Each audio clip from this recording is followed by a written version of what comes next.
So we have four brokers from our firm. Just going to talk about the multifamily, retail, office, and industrial.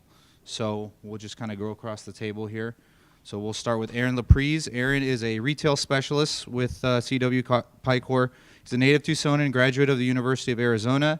He's been active in retail since 2005, and his clients include national, regional, and local users, as well as shopping center owners and investors. So wanted to take, just a few quick minutes, go through some retail happenings in the market, talk real briefly about some micro things in Tucson, and then really I kind of focus a little more on the macro issues affecting retail right now.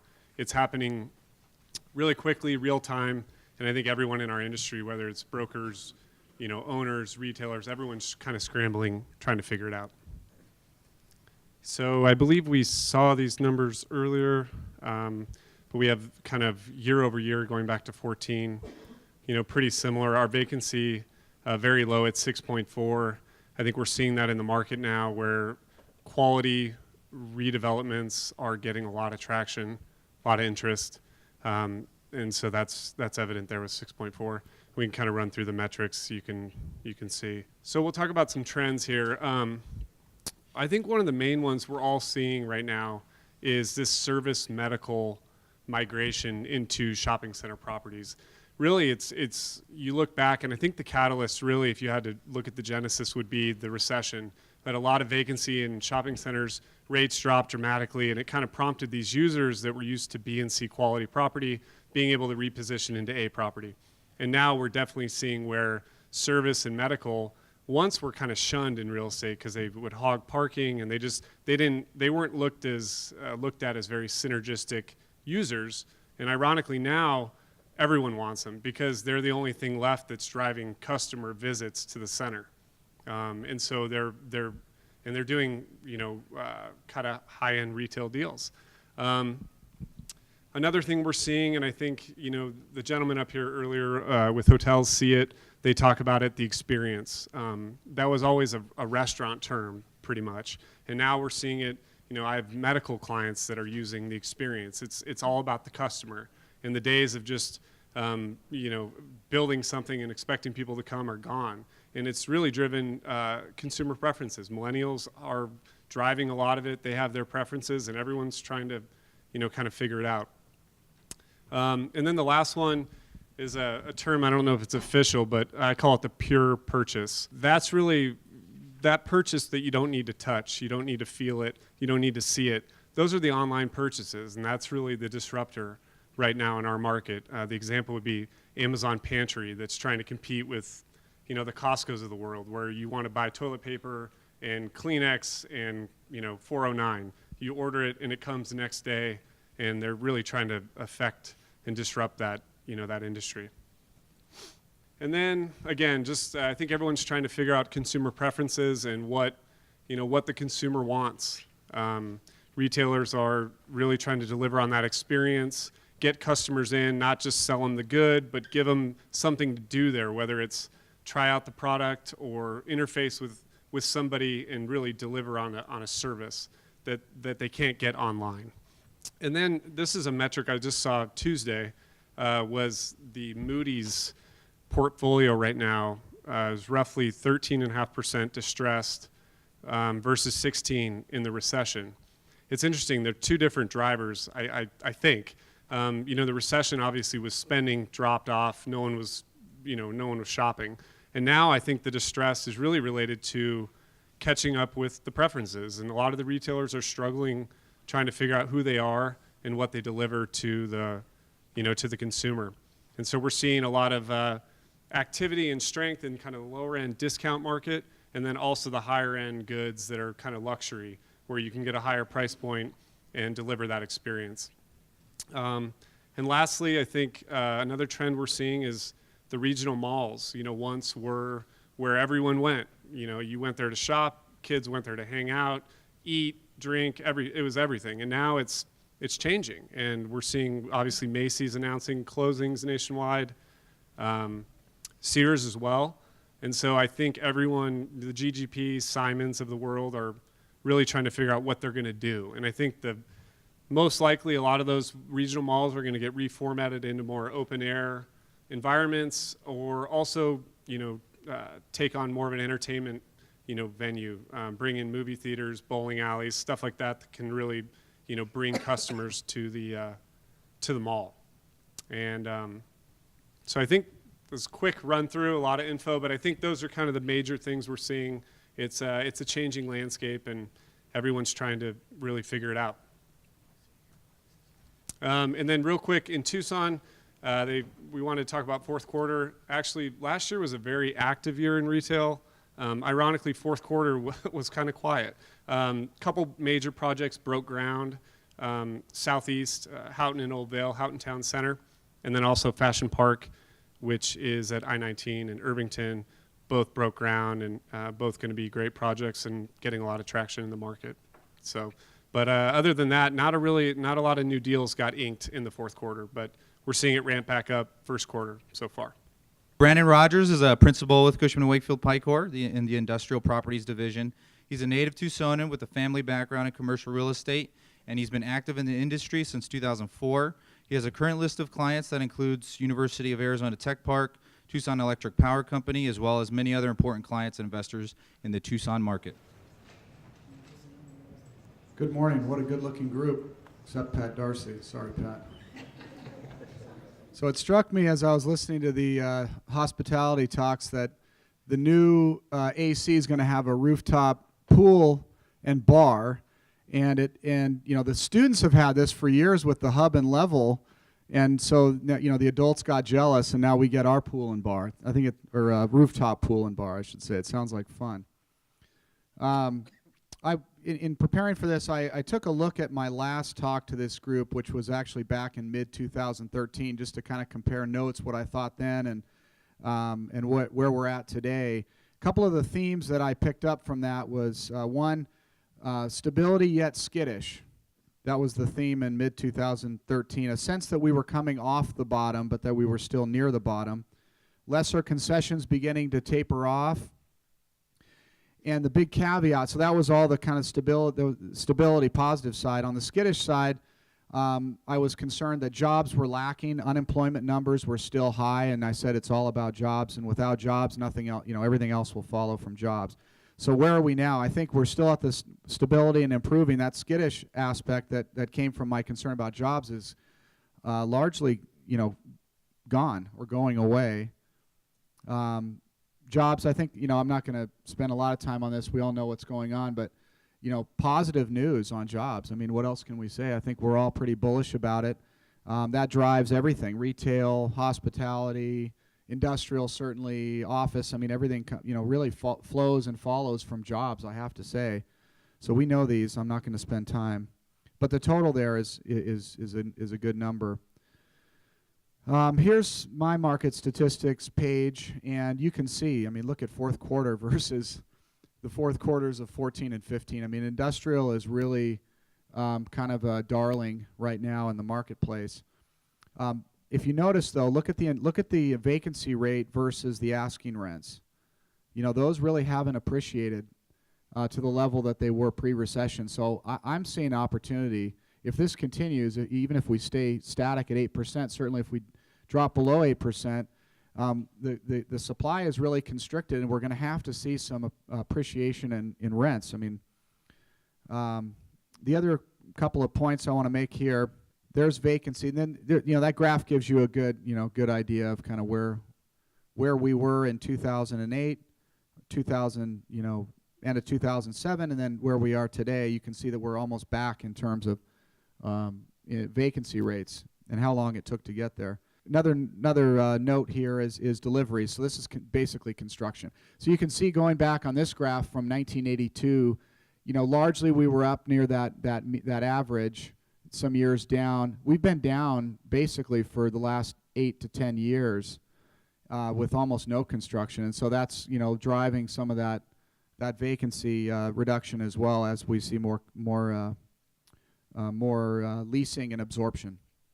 So just a couple other points.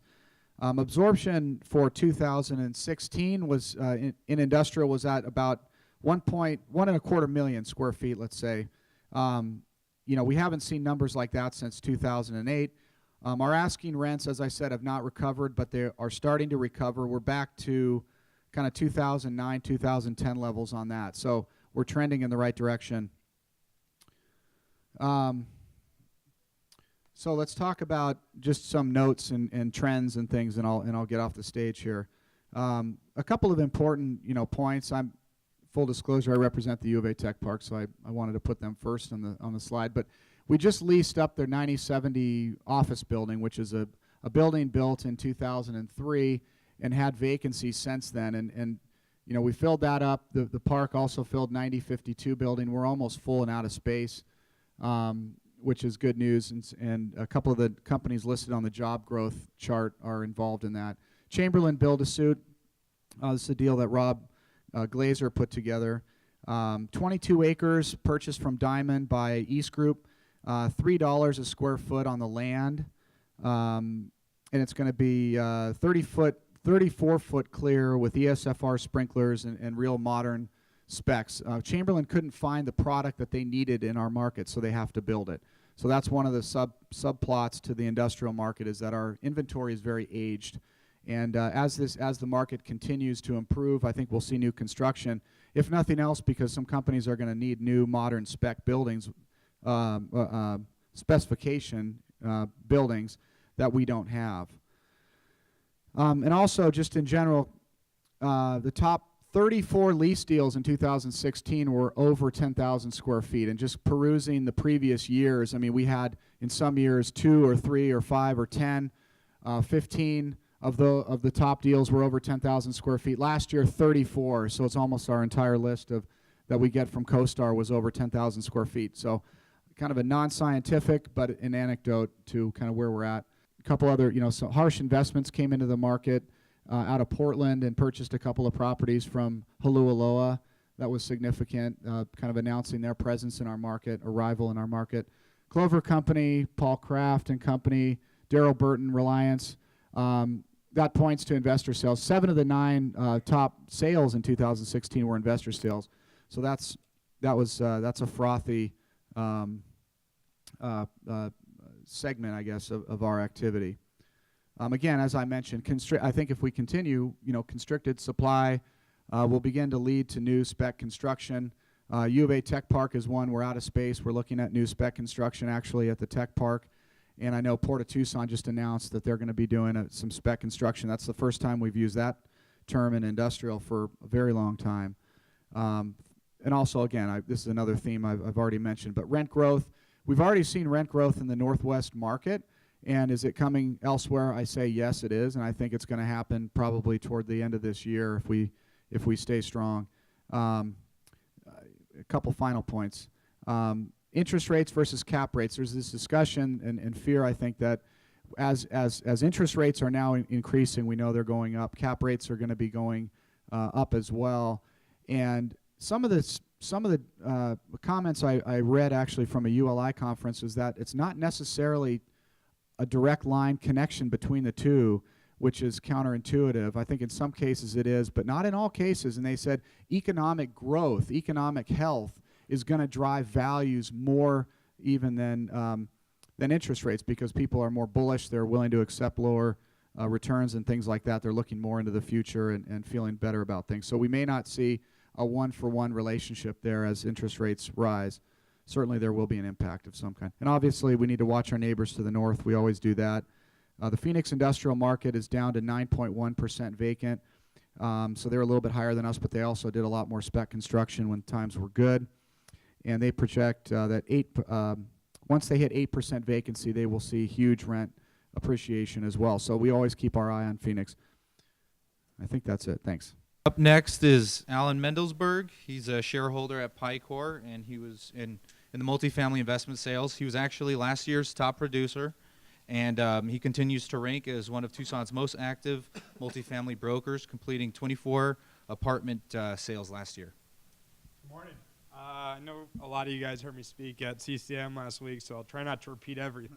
So I know a lot of you guys have this information on your desk. I'm going to update you a little bit on the total sales volume for 2016. I tracked 20 units and above in my analysis. We had roughly $320 million of sales last year here in the Tucson marketplace. With those sales, we have an average sales price of $40,000, right around $40,000, and a price per square foot a little bit above 61. We do have quite the difference between our A and B properties versus C properties. Our C properties, and I'll get into this throughout the presentation, still continue to struggle along compared to what's everybody likes to talk about with the A and B properties. The A and B properties had a roughly an average price per unit right around $60,000 a unit, while the C properties were just above $30,000 a unit.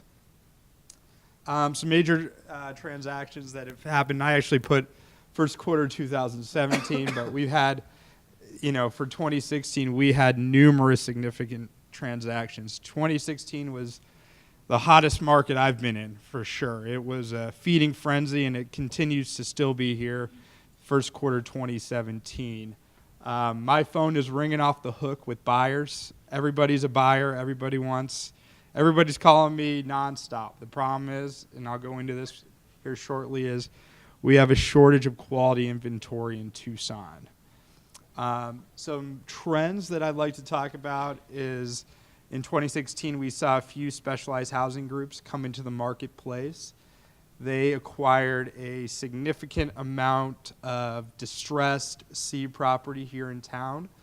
They focus on, I guess, what the traditional management company does not want to focus on, and those are your, out of every 10 applicants, you have 3 or 4 that are getting denied. And we finally have some groups that have come to town that are focusing on these 3 or 4 tenants that are getting denied and are actually helping pick up some of these lower end C properties and turning them around and making the numbers work. The voucher program here in Tucson has taken off. It's a growing trend here. We have a growing low to low middle class, and we have a lot of areas of Tucson that are extremely price sensitive. So, we've had owners come from California and all these places and try to do significant value add opportunities to see properties in these distressed areas and have been punished. A lot of these tenants, $30, $40 makes a huge difference to them, and they're willing to go to an inferior building in order to save out on that money. Like I mentioned before, out-of-state investors are driving the sales activity here. I'd say 85% of the clients that are calling me are outside of Tucson. They're coming here looking for yields. They're looking just to buy cash flow. Like I mentioned, we are all positive indicators when tracking, 2016 to the previous years. Jobs have been crucial here to Tucson, and I think it's the main reason why we have been getting so much activity from outside markets. People are reading in Bloomberg, we're the 3rd fastest growing market. It comes to, over the last few years, we just haven't done too much. And so we have a lot of room to grow. Some challenges that we see is shortage of quality inventory. When a property is priced correctly, it trades quickly. I'd say my average time on the market last year was 2 weeks. That's just the demand that's here in Tucson. Going off of what Brandon said, I think lending is going to be a big issue, not so much for the larger properties. There's still tons of banks looking to lend on your $3 million plus loans. What we're really struggling is the $2 million and under deals here in town. Locally, it's just been difficult doing deals with a majority of the banks. As the interest rates have risen, it's a lot of. I tell you, I had 3 deals, here in January that had to be renegotiated just due to the fact that, these yield buyers or income buyers are, projecting their analysis at 4.5% interest rate, and when the interest rate rises to 5.25%, it makes a big difference on your cash-on-cash return for a lot of these investors. So, I think lending will be tough. Most of the deals that we're completing right now are, on the lower end, are cash or seller financing or hard money. So it's just been difficult, and that's my presentation. Next up is Rick Kleiner, last but not least. Rick is a shareholder of Picor, and he specializes in sale, leasing, and investment of office and medical properties. Rick has been recognized as Picor's top producer in 2015 and 14. He's been top of the office division for the past 9 consecutive years, and he's been associated with Picor since undertaking his commercial real estate career back in 1995. It wasn't planned this way, but I would say that as I now am going to speak about the office market, you'll probably go, well, these guys are really exciting, but I'm not so sure the office market is. But that said, I would tell you that as our vacancy rate indicates, we've got positive direction in the office market, which doesn't quite make us giddy, but it's certainly, having been at this long slog since 2007, 2008, those of you that own office buildings, those of you that are involved with the office market, those of you that are tenants, we all know that the office sector has been really struggling for pretty much a decade. I think embedded in this 11% also, though, is a reminder that there's certain types of property that are, and certain submarkets in town where the office market is significantly better or significantly depressed. I would say that Class A, Class B are the performers. And still one of the challenges is there's a lot of Class B minus, C, D office properties that are underperforming, that are functionally obsolete, and that those in this room and those in the market who can figure out what to do with those properties, there's still value to acquire them and to reposition them, and there's still going to take some years to work that through. Perhaps you're aware, but Colton Company is just now putting the Williams Center and Cambridge on the market. That's through CB. So that's a really interesting transaction that we presume will occur. But in terms of Class A and Class B product that is involved in that portfolio, it'll be quite interesting to see what that trades at. The other numbers, rents, as I'll comment more, I think we're seeing some direction of improvement. And if you're considering your own lease, you might find that the time is sooner rather than later when you want to talk to your landlord about trying to get terms that it's still a tenant's market, but that horizon may be shortening. In terms of significant fourth quarter, and actually some of these are really looking back at the whole year, the theme here, as you see, is medical. And I think this goes back to what Aaron had commented on at the outset as well. One of the real primary movers, drivers in the office market are medical and medical-related tenancies. And so I think whether it's a true medical, like the Cornerstone lease at the old El Dorado facility on Wilmot, or Centene management with another expansion at Williams Center, or even Broadpath, you're seeing that theme of medical. Another one that I did not put on here, but I should have, was for instance of the new 8,000 square foot clinic that's going to open this month at 1 West Broadway. That's a TMC El Rio clinic. Of course, really remarkable that that's returning to downtown. It's another example of the kind of resurgence of downtown, but it's a yet again a statement of how medical is out seeking out new locations and trying to be where the residential demand may find it.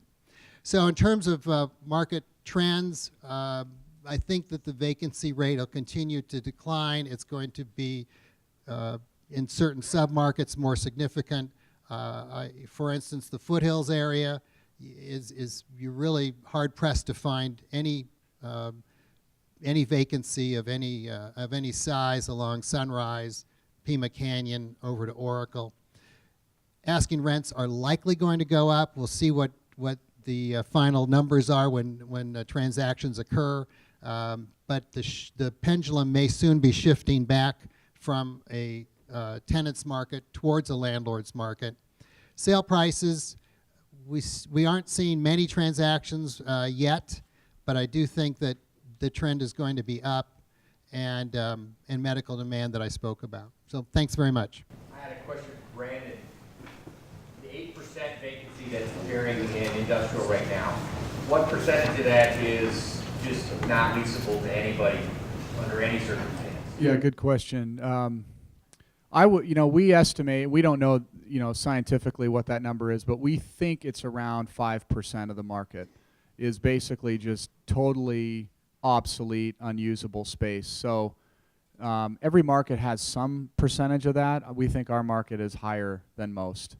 So, some of the folks in the industrial division in our office believe that once we're in the kind of mid 7% vacancy range, we're almost at a zero vacancy effectively, and that's the break point where we start to see rents really appreciating. That's what we think. I have a question for each member. What's the one product that if you had, you could lease or you could sell that people are looking for but supply hasn't been there? I would say sale is still down the line, but for leasing, 2,000 to 3,000 square foot new construction anywhere in the foothills area would have a good reception. I just get a ton of calls for student housing. Everybody wants quality student housing, that's priced reasonably, that they can go in and do some value add on. I'd say majority of my calls are like that. So for industrial, the kind of the unicorn is the smallish, like 5,000 square foot building, dock and grade yard. It's hard to build that product. There's not much of it out there. I mean, when you do have something like that, it's gone. I mean, and then for sale, I would say multi-tenant, high quality multi-tenant, stabilized investment property sells very quickly right now.